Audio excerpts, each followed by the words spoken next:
Because even if you're doing the right discovery call, you could find out that information within the first 5 minutes and not waste the next 40 minutes. But you do need to trust your gut, because the number of times that I have taken on clients in the 16 years I've been doing this, that my gut instinct was telling me don't do it, and then I regretted it later. Literally every single time my gut was right. All right, chickadees, we have a real good one.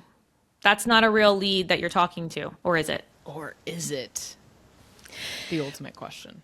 Yeah. So unless you come from sales, and even if you do, when you start running and owning your own business, it can be really difficult to not want to talk to any person that gives remotely a little bit of interest, to get on a call, book a real meeting with them.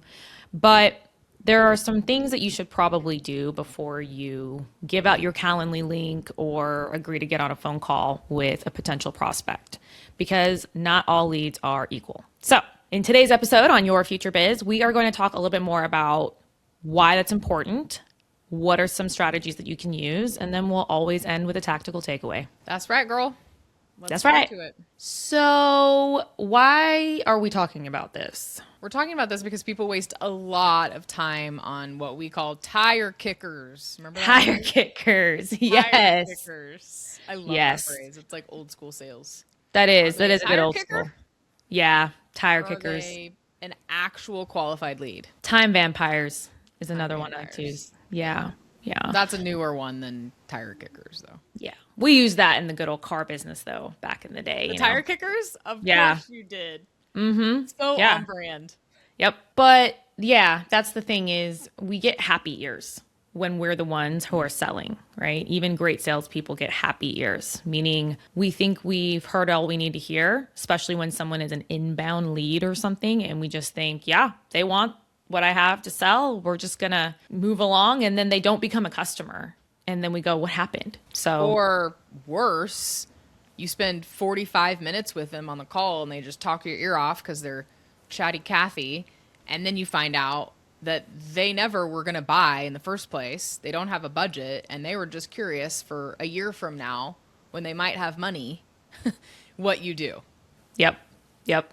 And that goes Now- into a whole other topic Lindsay and I are going to talk about later, which is discovery calls. But because even if you're doing the right discovery call, you could find out that information within the first 5 minutes and not waste the next 40 minutes. Yes. You know? Yes. And But before that is what we're talking about today. Before you even get on a call, how do you qualify them? yeah, and your time is no matter what your job is. If you work a W-2, if you run your own business, if you have a side hustle, we always talk about how our time is more valuable, but truly, if you are running your own business, your time is the most valuable. So you Precious. really need to protect it. So that being said, you don't also just want to cut off and treat people who are not a good lead poorly. You want to give a great customer experience no matter what, so that if they thought you were great and useful, but they're not going to be your customer, maybe they refer someone to you. They'd bring you up in a post. They'd talk about you in rooms that you're not in a nice way, right? So it's still important to be able to figure out, how do I give great customer experience, even if someone's not a good lead for me, but also not give them very much of my time. So we're going to break that down today. Yeah. And I think there's really 3 scenarios here when it comes to people not being the right fit. And the first one we're going to focus on today, and that is before you even schedule a call, how to know if they're not a fit or if they are a fit.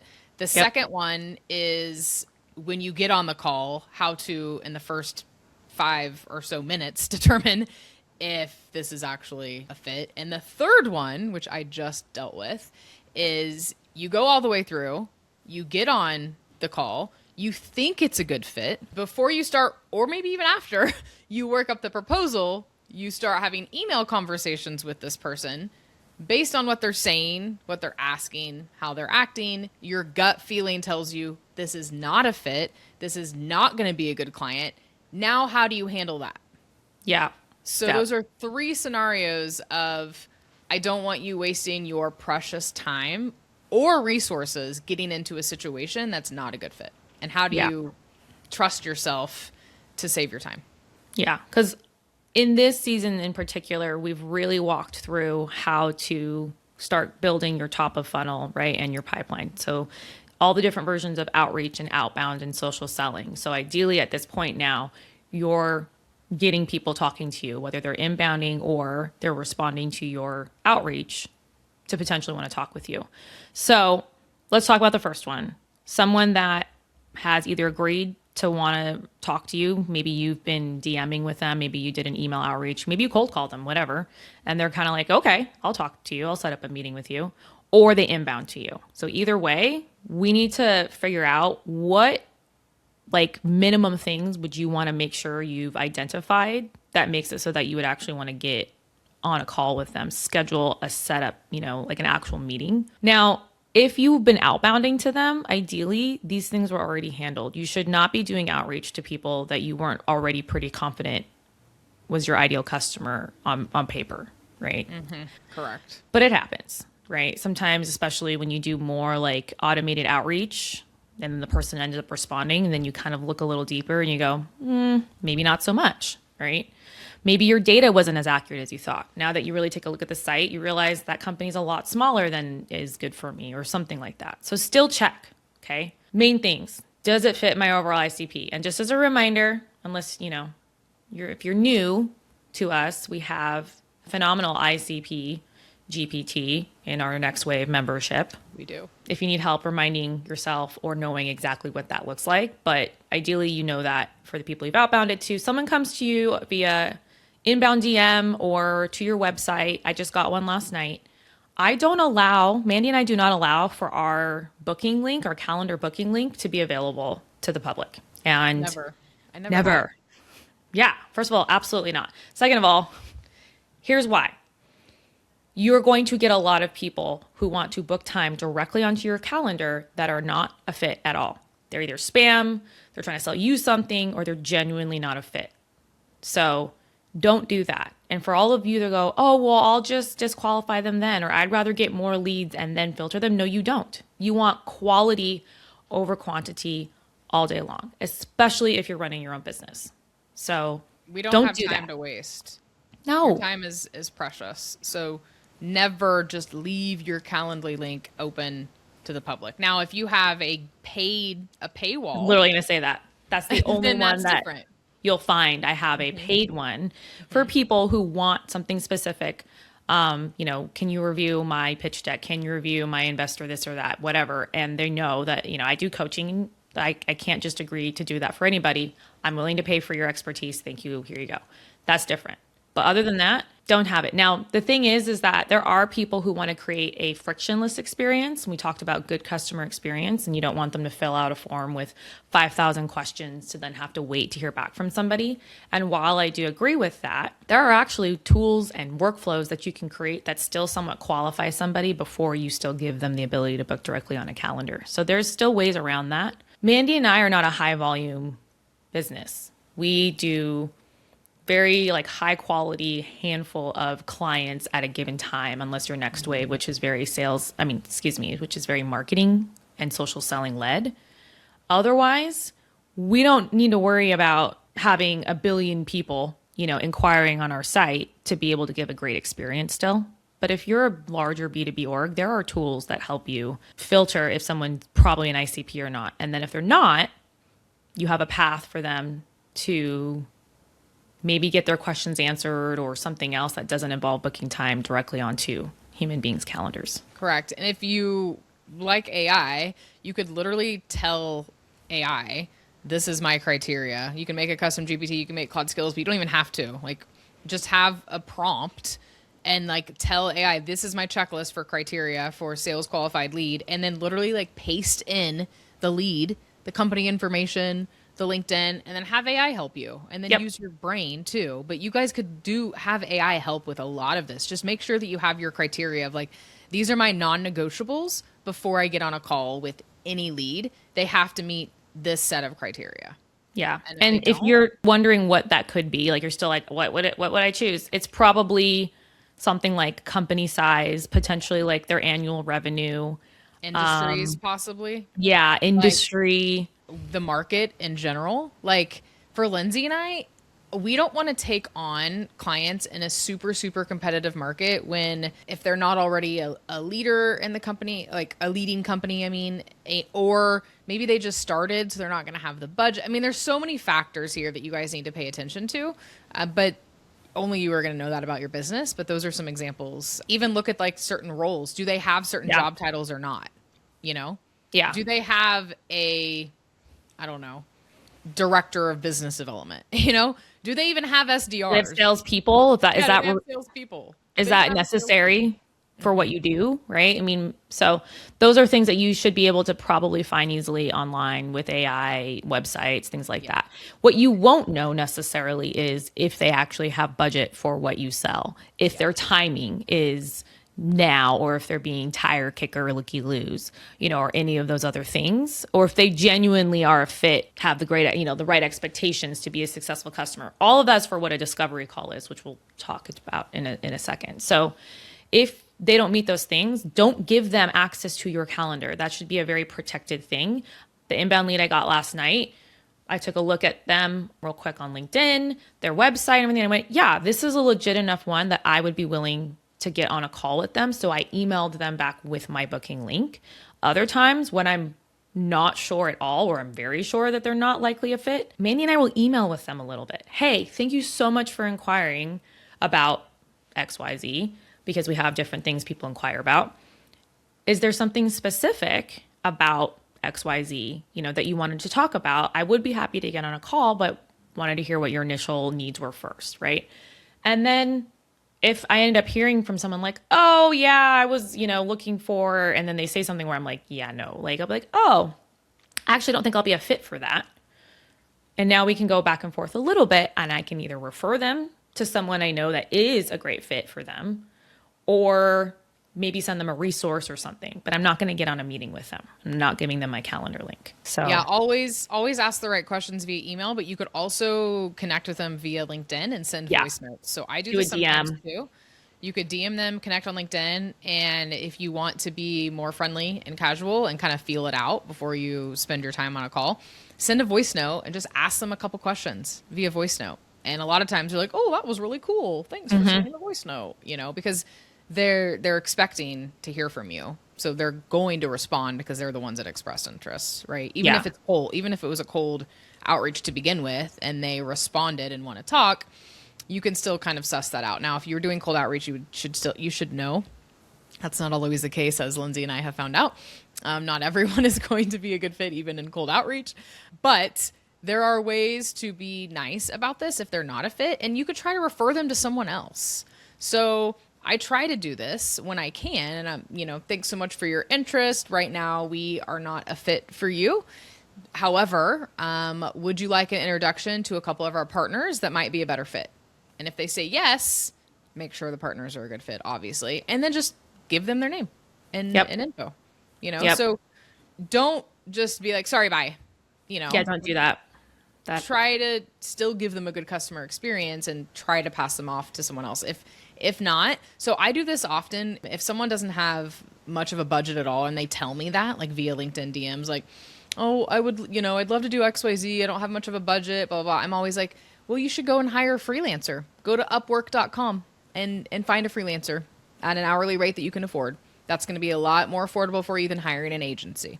And I tell them that, so even if you don't have like direct connections, if it's a service or a freelance website or something, like make a resource list that you have, or maybe it's just like, hey, make sure you're subscribed to my newsletter, where at the very minimum you can get free tips on how to do ABC every week. Here's a link to my newsletter, right?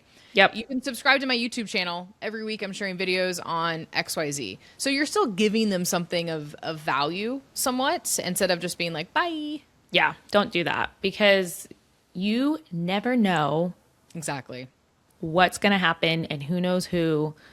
And what goes around comes around. So that is kind of for like scenario number one. But let's just say now scenario number two.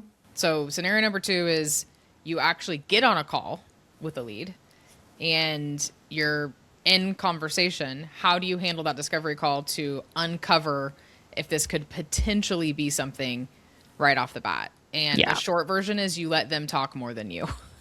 Always.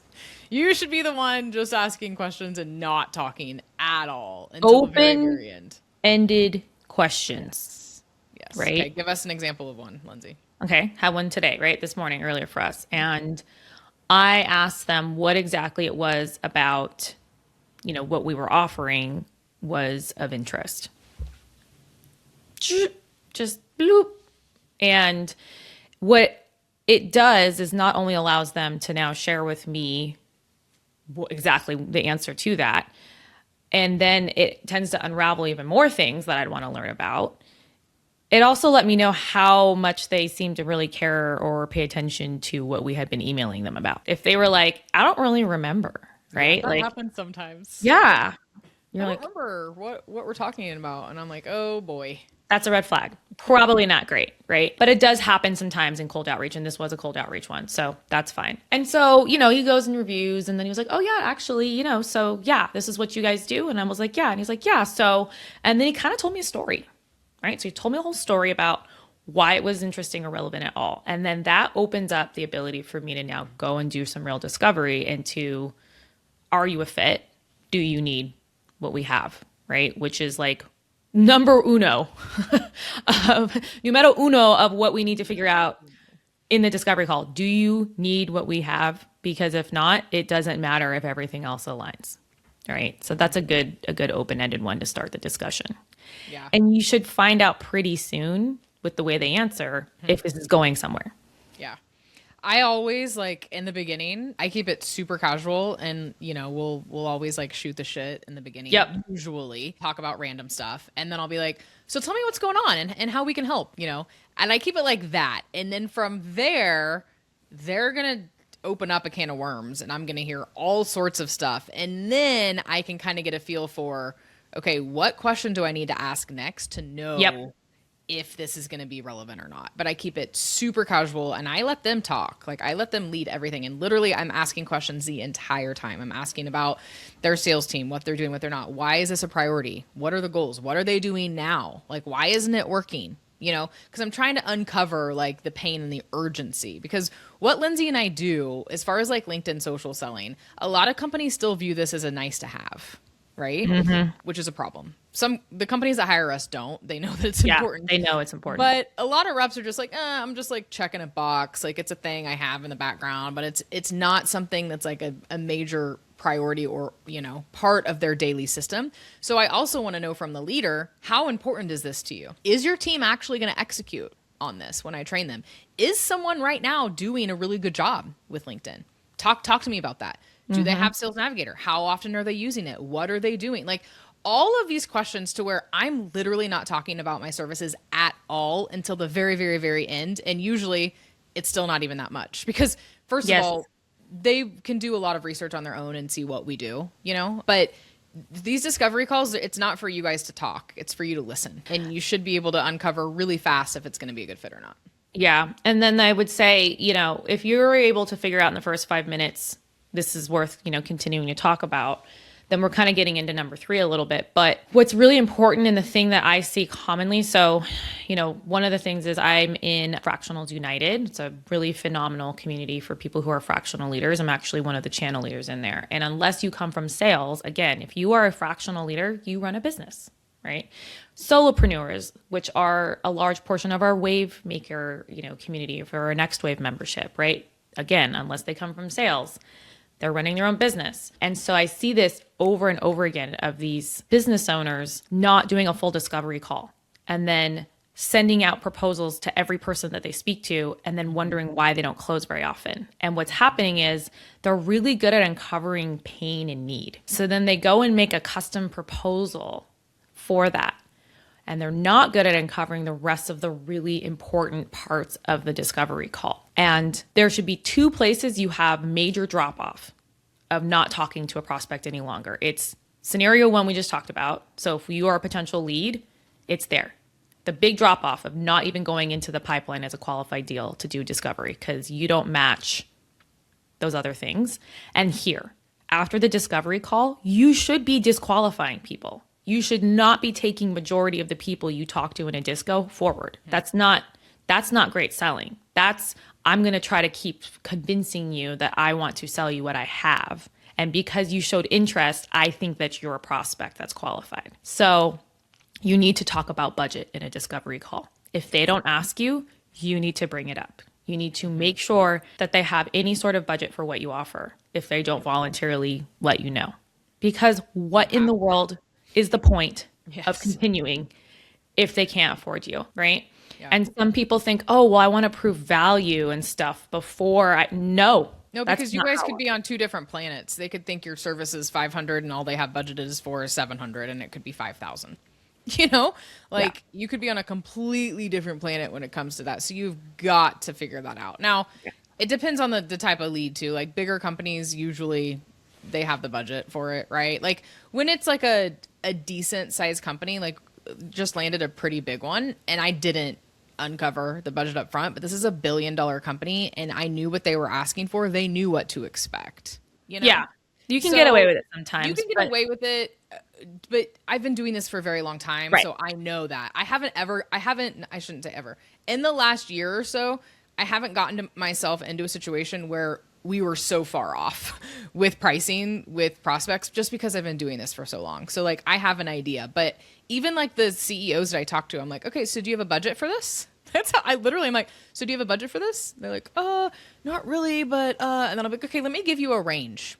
Of what it's going to be. I was going to say the trick anywhere from probably 3,500 to 6,500, depending on what we're doing. And then that's going to bring up like, oh, okay. Well, yeah, I was thinking it was going to be around 5,000 or, oh, my budget's really only like 2,000, you know? And I'm like, okay, well for 2,000 we could do this, but it's not going to be what you originally reached out for, you know? But to Lindsay's point, do not waste your time making proposals if you are in the complete dark about what their budget is. It's not a good use of anyone's time. I used to do this all the time when I first started out 16 years ago, 2010. I did it all the time because I would get so excited, you know?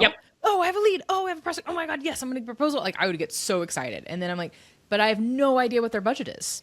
And people think if I just send more proposals out, like if I have more at bats, like more chance of me winning business. That's not how it works. So understand, and I was going to say the range trick is the best thing. You don't have to give them, you may, especially if you are a service-based company, you maybe don't have the exact pricing, but you should be giving a range to make sure you're living on the same planet. And then the timing thing, like people really do not identify the timing part properly. They hear something and we think, and then it's like it either drags on or they say things like, we're probably not looking at this till sometime in like December. And then you're like, wait, what? Right? If you have a close lost and you mark it as like went dark, bad timing, here's the problem. Most of the time, it's not either of those. You just didn't uncover it up front. Yep. Sometimes it really is bad timing. Things happen. Otherwise, no, it's not. Okay. So budget and timing. And then also there's the whole, and I hate to use BANT because I genuinely loathe our sales framework things out there in general because it makes you focus on asking questions and and like not actually doing good discovery. But the main categories of it they ring true. Who the heck is going to make this decision? Yeah. Who are the people? What does it look like when someone makes a decision? That is the other biggest thing. I saw someone complain about it in Fractionals United. They're like, well, I keep sending out proposals, but then they don't end up because so-and-so ended up kiboshing it. Or like, someone else was, and I'm like, well, you should have asked in the discovery. I mean, say it like this, but it's like, if you don't ask in the discovery call, when you guys make a decision to bring in someone who's going to cost $20,000 a month, right? Like some C-suite fractional, what kind of decision process is there? Because I highly doubt it's going to be after 1 or 2 phone calls and a proposal that you're going to say, no problem, $20,000 every month for 6 months, go. Like, no. Mm-hmm. There are certain people who have to sign off on that. There's a process. There's something that's going to happen there. You need to identify that up front so that you, 1, set yourself expectations as to what has to happen in a timeline. But 2, you didn't sell this just because one person liked what you had to say. So proposals should not be sent unless you know that they have the budget roughly for what you're trying to sell them. And you know what kind of decision-making process is going to happen after you've sent that proposal. Mm-hmm. And I always keep it super casual. People overthink this too, especially people that are new. I see this a lot with entrepreneurs that were in corporate and they were not in sales at all, like marketers. And then they go into owning their own business and they just get so nervous about asking these questions. Yeah. But when you do this more and more, it's going to become so casual and just like second nature. But for example, like the urgency thing is like, so how big of a priority is this right now? How soon are you guys looking to get started with something like this? Those are both super casual that come up a conversation when it comes to the decision makers. So I know that you're interested in getting your sales team up to speed on LinkedIn, but who else is going to be involved in this decision? I'm sure it's not just you.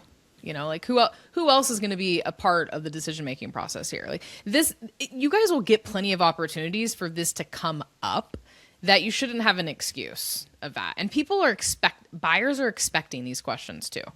Yeah. So, and one of my favorite things to do is not send a proposal via email. Yeah. Ask Getting to on a get call. on a call with people to do that. And if they can't, for some reason, so for example, that big deal that I just landed recently, he was in Europe on vacation, and I wanted to do the proposal review call with him the week after we talked. And he was leaving for Europe that Monday. And I was like, oh, I'm not going to mess with you on your Europe trip. Because he was like, oh, I can take time. I'm like, absolutely not. Like, enjoy your time in the Canary Islands. Don't worry about me. I will send you a video and I'll break it all down for you. But the reason I say this is because usually how I preface this is, hey, instead of me just sending you this via email, I really want to walk through it with you. That way I can answer any questions you have live, because there's a lot of options here and it might get a little overwhelming. But when I talk to you live, it'll make a lot more sense, Yeah. something like that. Yeah. And most of the time people are like, okay, yeah, great. Makes sense. Like, how is next Tuesday at 4 p.m. Right. But if for some reason they can't, and it's a more detailed proposal, not something super simple, literally you could break down a video kind of like walking through it. But what I don't want you guys to do, unless again, it's a super simple product or service that you guys have like productized, it's a little bit different situation. But when we talk about like services that are a little bit more custom, or maybe even if it's productized, but it's big for a big company, you don't just want to like send it by itself. You want to try to close that next phase, which is get them on another call, because you want to see their reaction live too when you're going through this. It is a lot harder for someone to give you an objection if you're right there face to face, quote unquote. So you get the most honest reaction too. Yeah. Again, if they are shocked by what you're proposing, you didn't do your job earlier. But I told my salespeople the same thing when we sold a pretty straightforward pricing structure anyway. So they shouldn't have been a surprise, but I still want them to walk through it. And the excuse that we would use, and it wasn't an excuse, it's true. I don't believe in things unless it's true, doing them. It was, I want to walk you through what this looks like. And then I also want to talk to you a little bit about what it looks like when you're a customer, because we have custom onboarding or you have a dedicated customer success manager. So it's not just walking through how much it's going to cost. It's, what does this look like if you become a customer? That's really the stage that you should be in. So you shouldn't be doing any of those things and just emailing out these proposals that you probably took hours making, because we know you did. Even with AI taking your call notes and all that, like we still sit there and spend a lot of time. So that shouldn't be happening unless you are like, I am confident that this is at least 50% going to close. And I know that because X, Y, Z, D, E, F, G, whatever has been discussed and uncovered. So for sure, if you find yourself way down the funnel, like Mandy was saying, and then you're like, yikes. Okay, wait, back up though, because I have a quick story that just happened to me too. Another reason that you want to schedule the call to go over the proposal is when you have bigger companies and there's multiple stakeholders involved. This just happened to me. I did a proposal review via Zoom just the other day, and it was not the CRO. The CRO has the final say, right? So it was a VP, and she tells me, I'm going through this, and she literally tells me, hey, this is good, but I need you to change X, Y, and Z, because the CRO is really going to be looking for that, and that's going to make all the difference. So can you change these few things here and then resend it to me? And I was like, thank God she told me that. Yeah. Because if I would have just emailed it to her, there's a 99% chance she wouldn't have passed it on too. She would have just passed it on. They don't have time for that. But when I have someone live and I'm walking through it and there's multiple people involved, not everyone involved is going to be on the call. You're going to uncover what you need to tweak on that proposal to make sure that the person in charge has a higher probability of saying yes. Yeah. So I just wanted to throw that in there before we move on to the next one, because and that's good, because if you still end up in this next one and you've done all the things that we've said, yes, it does happen, right? It does. So Yeah. And All then these things just happen to me. I'm like, but I guess the life of a business owner, all these things are always happening to me. these things should happen, to some extent. So that's okay. But like you get to a point where you've even like maybe sent out the contract and you're getting some rows going on. Don't close them. Some red flags. I call those red flags. It's just like in dating. When red flags come up and your gut reaction is saying don't do it, but then sometimes you ignore that and you keep going and then later on you regret it and you're like, the red flags were there. I knew I shouldn't have dated this person. Don't do it, man. It's the same thing with working with clients. Like, and the more you work with people, the more the red flags are going to come up sooner. But just from the questions they ask alone, it's usually an indicator of this client's going to be a pain in the ass or not. Well, what starts to happen is when you get to those final stages, people start asking more clarifying questions and their expectations start to come out. So if you even sometimes you think you did a good job setting expectations, or that's why I said, like, when you walk through what it's like being a customer in that proposal call, you're also setting expectations, right? There's a lot of reasons why that call is important. Thing. It is. It's the expectations. That's it. So if you start seeing people, it's maybe there's some weird red lines, there's some weird terms that they're now asking. So you're going to get me like 50 leads though, right? And then you go, wait, exactly. What? Right. Exactly. And so that will happen. But guess what? You just end up having, we had one, right? We ended up saying, you know what? I'm so sorry, but this is just not going to be a great fit. And I don't want this to be unsuccessful. And I want this to be an investment and not a cost. And I don't think that that's what's going to happen here. And then you don't do it. Okay. Yeah. Don't do it. Don't trust your instinct always. And I made a mistake not long ago, actually. And I've been an entrepreneur since 2010 and I still make these mistakes sometimes because I am a relationship person and I befriend lots of people. And so sometimes that gets me in situations where I really want to work with them. And we've been friends for 3 years online and we've been talking about working together for a hot minute.